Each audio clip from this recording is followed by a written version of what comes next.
Now we'll learn about how to get a project with the T code SEGW.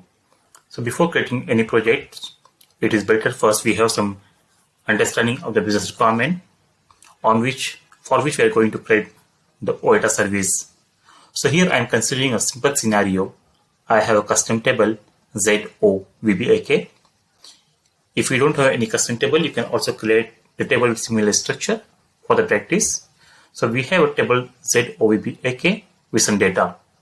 On this, I'm going to perform the code operations. So I have created one table with the fields as VB, ALN, ER date. This I have created by copying the fields from the VBAK table. And I selected some field as VB, ALN, ER date, the time, ER num, order type, the WR, WARK, corner, and remap.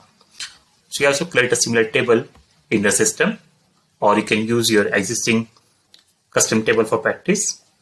After that, add some record into that table so that we can perform the read of the operation. And once we're done with our custom table, then we'll see how to create the project with SEGW.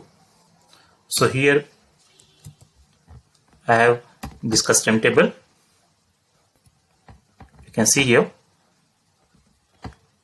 this is my custom table with some data. So now I'm creating the project. But I'll go to SEGW. Here the first icon is create. Click on this create project. Give any project ID. Here I'm giving as ZK OData 1. Give the meaningful description. OData practice 1.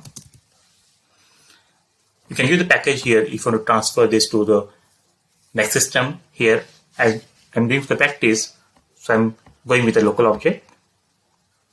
So once we create the projects, you can see inside that project the 4 components are created automatically by the system.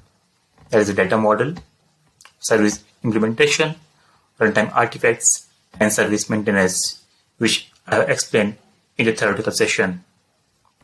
So inside the data model, we have to create the entity types based on our requirement, what type of data will be coming from the front-end system and which we want to pass to the back-end system.